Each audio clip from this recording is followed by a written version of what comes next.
So guys, आपने कभी सोचा है कि ये जो बॉल है, जब हम इसको ऐसे करके बाउंस करते हैं तो ये हाइट कैसे गेन करती है और ये वापस कैसे आती है, और ये बॉल इस वेट का, इसका बॉल का वेट जो है ये कैसे वापस आ जाती है? क्या आपको पता है कैसे possible? Hello guys, welcome to the channel.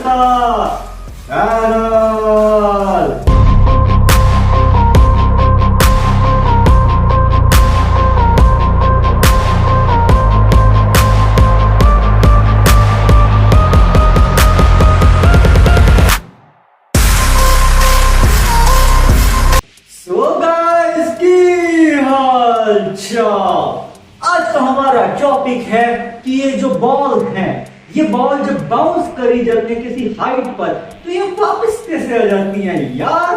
क्या आपको इसका सवाल का आंसर पता है?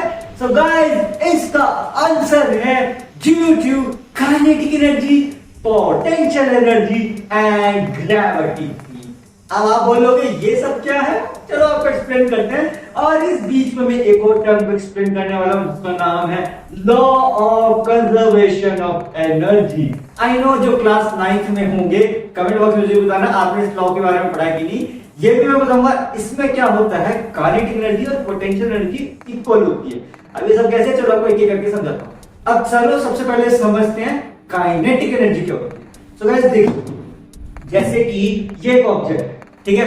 अब इस ऑब्जेक्ट को अगर मैंने हिलाया, जैसे इसे थोड़ी सी फोर्स दी तो ये ऑब्जेक्ट मोशन में आया। तो ये ऑब्जेक्ट जब मोशन में आ गया तो इसकी काइनेटिक एनर्जी है ½ mv²। ये रखा होगा। सो ½ mv² का मतलब क्या है कि इसकी जो काइनेटिक एनर्जी है ना, उसमें कुछ मास है, इस बॉडी का वेट तो कुछ होगा और इसका एक मास होगा जो फिक्स होगा, ठीक है।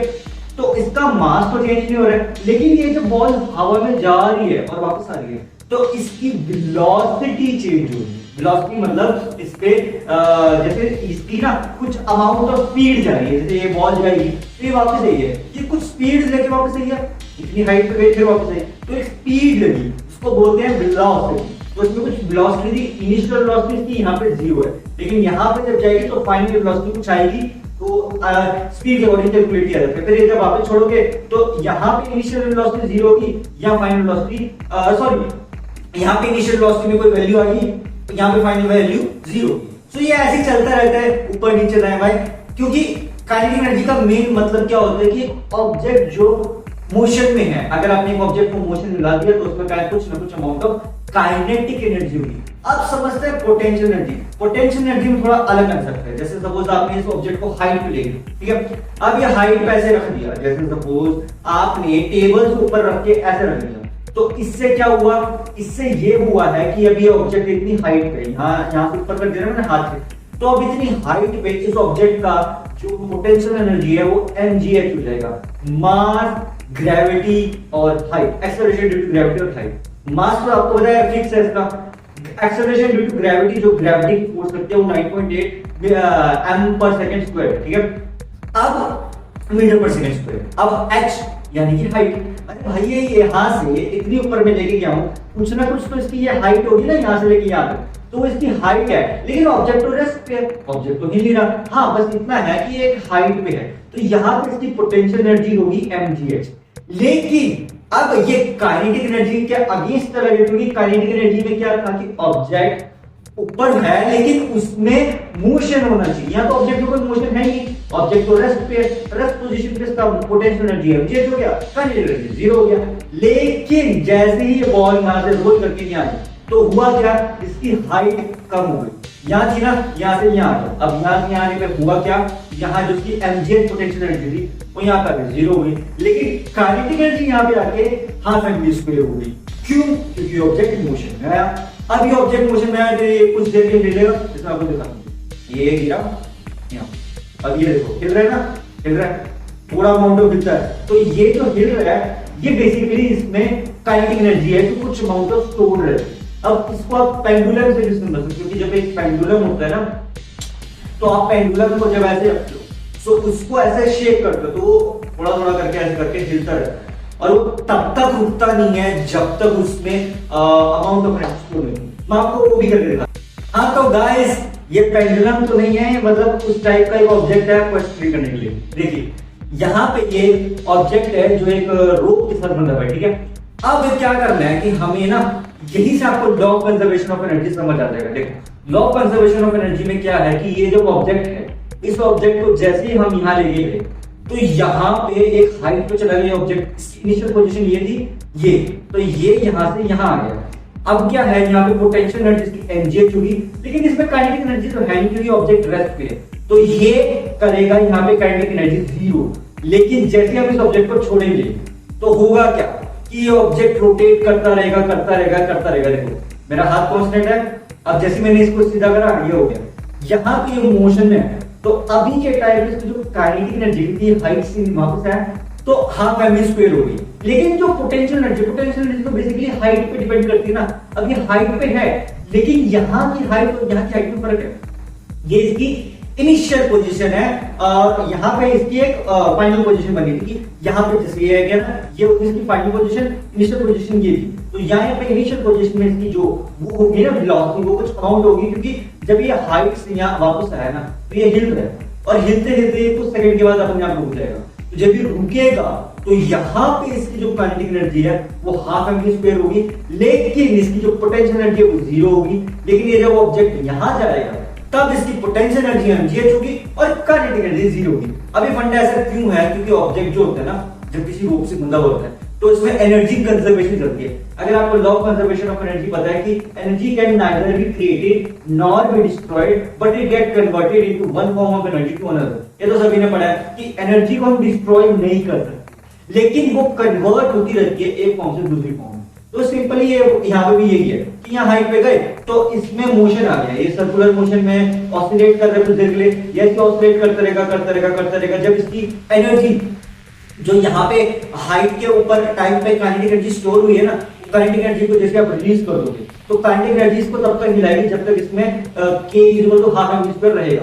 एक टाइम आएगा जब ये रुक जाएगा ऐसे करके, तो ये जब रुक गया तो उस टाइम पे इसकी काइनेटिक एनर्जी और पोटेंशियल एनर्जी इक्वल भी हो सकती है। क्योंकि क्या होता है कि law of conservation of energy में ये होता है कि kinetic energy and potential energy of initial position and kinetic energy potential energy of final position is equal to zero. अब मतलब इक्वल। अब ये इक्वल कैसे है मैं बताता हूं। यहाँ पे जैसे मैंने बताया आपको, हाँ, तो ये इसकी इनिशियल पोजीशन, तो इनिशियल पोजीशन पे काइनेटिक एनर्जी कितनी है, हाफ mv स्क्वायर, ठीक है। फॉर्मूले में लगाओ हाफ mv स्क्वायर mgh यानी कि पोटेंशियल एनर्जी है जीरो, तो हो गया zero, half mv square plus zero, ठीक है। अब यहाँ पे गए तो इसकी फाइनल पोजीशन बनी, इनिशियल पोजीशन ये थी, फाइनल ये बनी। तो फाइनल पोजीशन में क्या हुआ कि इसकी जो हाफ mv स्क्वायर की काइनेटिक एनर्जी की वैल्यू जीरो होगी, लेकिन जो mgh की वैल्यू mgh रहेगी, पोटेंशियल एनर्जी की वैल्यू mgh, ठीक है। अब आप इसको जब प्लस करोगे क्योंकि एडिशन होता है तो एडिशन करके इक्वल आ जाएगी। तो यहां से साबित होता है कि kinetic energy and potential energy of initial object is equal to kinetic energy and potential energy of final object. So यही है basically law of conservation of energy, जिसमें एक टाइम पे ऐसा आता है जब kinetic energy and potential energy आपस में इक्विवेलेंट हो जाती है, मतलब बैलेंस आउट हो जाती है। बिकॉज अगर एनर्जी का बैलेंस नहीं होगा तो वो हार्मफुल कर सकती है। तो गाइस पता क्या होता है, अगर आपने मैटर और एंटी मैटर पढ़ा है, इस पर भी मैं बहुत डिटेल वीडियो बनाने वाला हूं। मैटर और एंटी मैटर स्पेस में बहुत मेगा कंसेप्ट है, इसको समझाने के लिए एक सेपरेट वीडियो बनानी पड़ेगी। तो मैटर और एंटी मैटर में भी यही है कि उसमें एनर्जी बैलेंस रहती है। अगर उसमें एनर्जी बैलेंस नहीं होगा तो कोलिजन के कारण बहुत बड़ा धमाका या नुकसान हो सकता है। अब आप बोलोगे कैसे, देखो ये दो अलग अलग वेट के ऑब्जेक्ट है, ठीक है। जब ये टकराएंगे तो होगा क्या, आपको दिखाएंगे। दोनों ने एक दूसरे को टकरा के अलग ये आपको करके दिखा, ये देखिए ये है दो ऑब्जेक्ट। अब इन दो ऑब्जेक्ट को जैसे मैंने टकराया तो हुआ क्या कि इस ऑब्जेक्ट का जो वेट था, इस वाले ऑब्जेक्ट का जो वेट था वो कम था, इस वाले ऑब्जेक्ट का जो वेट है वो ज्यादा था। इसके कारण इनके कोलिजन में वो जो हैवी वेट वाली बॉल है वो यहाँ रुक गई, लो वेट वाली बॉल वहां चली। कारण यही होता है। सो गाइस इससे हमें ये समझ आता है कि जो लो वेट का ऑब्जेक्ट होता है और जो हैवी वेट का ऑब्जेक्ट होता है, जब वो टकराते हैं तो हैवी वेट का ऑब्जेक्ट की फोर्स दुगनी होती है क्योंकि उसके पास वेट भी ज्यादा है, इसके कारण से लो वेट का ऑब्जेक्ट को गिरना पड़ता है। लेकिन अगर हम यहीं पे एक बैलेंस्ड ऑब्जेक्ट ले आए जो इसके इक्विवेलेंट होगा तब क्या होगा, चलो आपको वो भी दिखाते हैं। सो गाइस आप ये देख सकते हो कि ये जो बॉल है इसका कुछ ज्यादा वेट है और इसका जो वेट ये बेसिकली लेदर बॉल है और ये एक नॉर्मल बॉल है, इसमें काफी वेट है। तो चलो गाइस अब इन दोनों बॉल को टकरा के देखते हैं और देखते हैं क्या होता है। सो ये रही दोनों बॉल, देखा। तो गाइज यहाँ पे क्या हुआ है कि यहाँ पे दोनों बॉल का जो ऑब्जेक्ट है ना कुछ अमाउंट ऑफ इक्वल है, इसलिए जब टकराई तो ये दोनों इक्वल एंड ऑपोजिट की डायरेक्शन में गई। तो ये देखिए गाइज, अब ये दो ऑब्जेक्ट जब टकराएंगे तब क्या होगा, ये बैलेंस्ड ऑब्जेक्ट है क्योंकि इसमें भी कुछ वेट है इसमें भी कुछ वेट है। जब ये टकराएंगे ये देखो तो ये इधर गिर गए, आपको मैं इधर से देखो,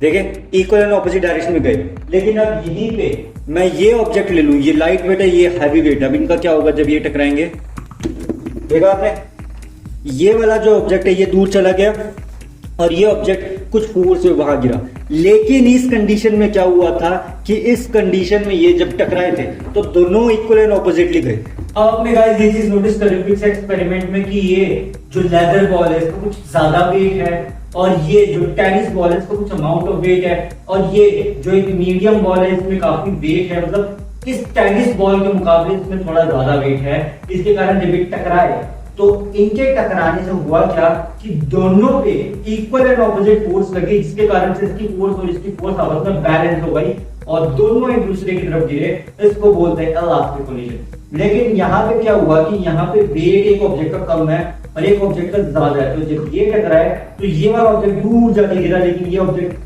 बहुत कम अमाउंट ऑफ फोर्स में यही गिरा।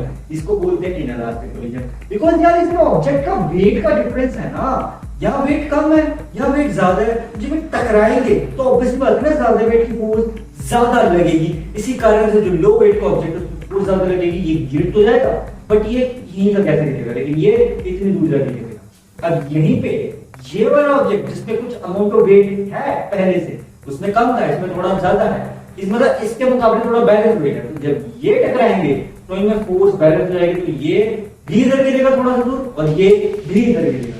इनमें कोई भी वेट का डिफरेंस थोड़ा सा है, बहुत कम अमाउंट ऑफ वेट डिफरेंस है, बहुत ज्यादा है। इसी कारण से ये बैलेंस फोर्स कर सकते हैं कि हमें फोर्स का अमाउंट बैलेंस होगा, लेकिन इस वाले में बैलेंस नहीं हो सका, इसके कारण से ये वाला ऑब्जेक्ट टूट गया।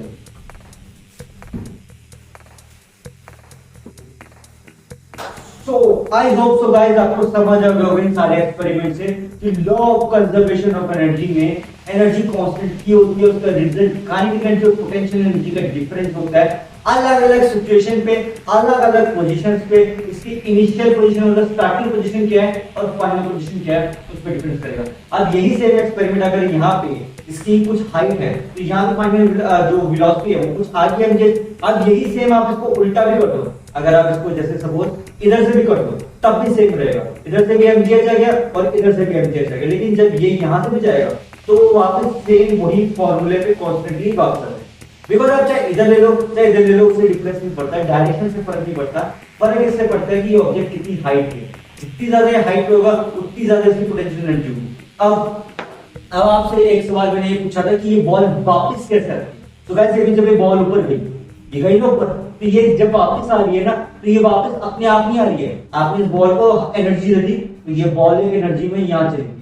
अब क्या हो रहा है, एक्सेलरेशन ड्यू टू ग्रेविटी, मतलब ग्रेविटी जो हमारा अर्थ है ना इसकी भी तो कोई ग्रेविटी होगी भाई, हमने तो उसको एनर्जी दे दी तो ये एक अमाउंट ऑफ ग्रेविटी में चला गया, ठीक है, ऐसे करके चला गया। अब जो ग्रेविटी है वो भी स्टैक कर रही है तो ग्रेविटी के कारण ये वापस आ रही है।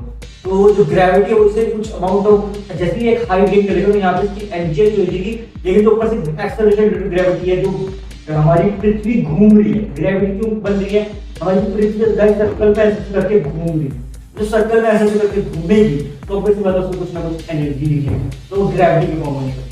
अब वही एनर्जी जब इस ऑब्जेक्ट पे लगती है तो वो जी की फॉर्म में लगती है और वो इसको वापस लाने में मदद करती है। इसी कारण जब कोई ऑब्जेक्ट ऐसे हाइट पे जाता है तो उस पर कुछ एनर्जी ग्रेविटी फील्ड लगती है और वो वापस आएगा। अदरवाइज अगर कहीं भी ग्रेविटी नहीं लगेगी तो ऑब्जेक्ट वापस नहीं आएगा। फॉर एग्जांपल स्पेस में अगर आप कोई चीज ऐसे उछालोगे तो वो इतनी जल्दी वापस नहीं आएगी, बहुत धीरे धीरे धीरे करके वापस आएगी। या शायद अगर हमने बहुत जोर से उछाल दिया, मतलब बहुत ही ज्यादा जोर से स्पेस में उछाल दिया, तब तो वापस आ ही नहीं पाएगा, बिकॉज आपने हाइट इतनी दे दी कि उसे ग्रेविटी, ऐसी ग्रेविटी बहुत कम होती है, मतलब ऑलमोस्ट ना के बराबर, वहाँ एटमॉस्फेयर नहीं है ना, तो वहाँ ग्रेविटी है ही स्पेस में, तो वहाँ पे अगर आपने बहुत ज्यादा जोर से चीज उछाल दी तो उसके वापस आने के चांसेस नेग्लिजिबल हो जाएंगे, मतलब ऑलमोस्ट इम्पॉसिबल हो जाएंगे। लेकिन अगर आपने कुछ अमाउंट ऑफ हाइट पे ऐसे उछाला तो वापस आ जाएगी। आपने देखा होगा कितने सारे एस्ट्रोनॉट्स जो होते हैं, जो स्पेस में जाते हैं, उनकी चीजें हवा में ऐसे करके तैर रही होती हैं, मतलब वो जूस भी पी होते हैं, नॉर्मल ऐसे जूस पी सकते हैं, लेकिन उनका जूस हवा में तैर रहा होता है। उसका कारण होता है ग्रेविटी, की वहां पे ग्रेविटी बहुत कम होती है, इसके कारण से ऑब्जेक्ट फ्लाई। अब अगर आप अर्थ पे देखा जाए तो अर्थ पे कुछ ऐसी जगहें हैं जहां पे ये बॉल वापस नहीं आएगी, वो एक्सेलरेशन ड्यू टू ग्रेविटी, मतलब तुम्हारी ग्रेविटी के अगेंस्ट की जगह। बहुत सी ऐसी जगहें हैं, मतलब बहुत ज्यादा नहीं कह सकते, वो कम जगह है जहां पे ग्रेविटी अगेंस्ट है, तो वहां पे ऑब्जेक्ट वापस नहीं आएगा, वो एक हवा में रह के रिवर्स ऑब्जेक्ट में चल रहे, मतलब रिवर्स मोशन में चल। तो ऐसी जगह है बहुत कम। लेकिन अगर आप नॉर्मली देखो तो नॉर्मली देखा जाए तो ग्रेविटी एक्ट करती है इस ऑब्जेक्ट पे, तभी ऑब्जेक्ट वापस आता है। अगर उसको ग्रेविटी एक्ट नहीं करेगी तो ऑब्जेक्ट चाह कर भी वापस नहीं आएगा, या तो हवा में रुक जाएगा या अगर में बहुत ज्यादा एनर्जी कर तो ओके टाटा गुड बाय गया वाला काम हो जाएगा इसका। ठीक है, अब यहीं पे आप सेम इन ऑब्जेक्ट्स को भी ले सकते हो। ये तो हो गया लाइट वेट ऑब्जेक्ट, अब ये एक हैवी वेट का मतलब मीडियम वेट ऑब्जेक्ट, इसमें भी सेम एक्ट करते। देखो इसमें भी, इसमें जो कुछ वेट है ना, ये देखो ये भी तो वापस आ रही है, देखा आपने, इसको मैंने कितनी जोर से उठाया, ये तब भी वापस आ रही है क्योंकि इस पे ग्रेविटी एक्ट कर रही है। ऑब्जेक्ट का वेट चाहे कुछ भी हो मैटर नहीं करता, ग्रेविटी इस पे एक्ट ही करेगी। अब सबसे हैवी लेदर की बॉल, ठीक है, अब चलो सबसे हैवी लेदर की बॉल को देखते। देखो आई वापस और जोर से, आई वापस और जोर से, ये देखो हाथ पे लगी लेकिन वापस जरूर है।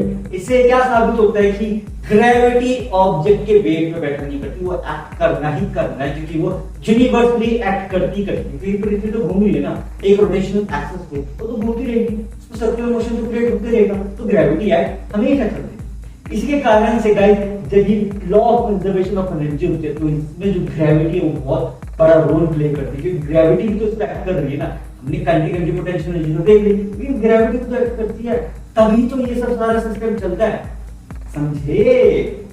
ठीक है, सो आई होप सो गाइस आपको भी समझ आ गया होगा कि हमारी बॉल जब हम उछालते हैं क्या उसके पीछे भी कोई साइंस है, और दूसरी चीज कि बॉल वैसे उछाल के वापस क्यों आती है, वो इररिस्पेक्ट की इसकी वेट क्या है, वेट पे डिपेंड नहीं करता पर ये वापस क्यों आती है। आई होप सो आपको इसका सवाल का जवाब मिल गया होगा। Due to acceleration of gravity, इसमें काइनेटिक एनर्जी एक्ट करती है, पोटेंशियल एनर्जी एक्ट करती है, और लॉ ऑफ कंजर्वेशन एनर्जी क्या होता है। ठीक है guys, So that's it for today for this video। अगर आपको इस वीडियो से कुछ सीखने को मिला, इसे लाइक शेयर करना, मेरे चैनल को सब्सक्राइब करना। थैंक्स फॉर वाचिंग, मिलते हैं नेक्स्ट वीडियो में, तब तक के लिए बाय बाय।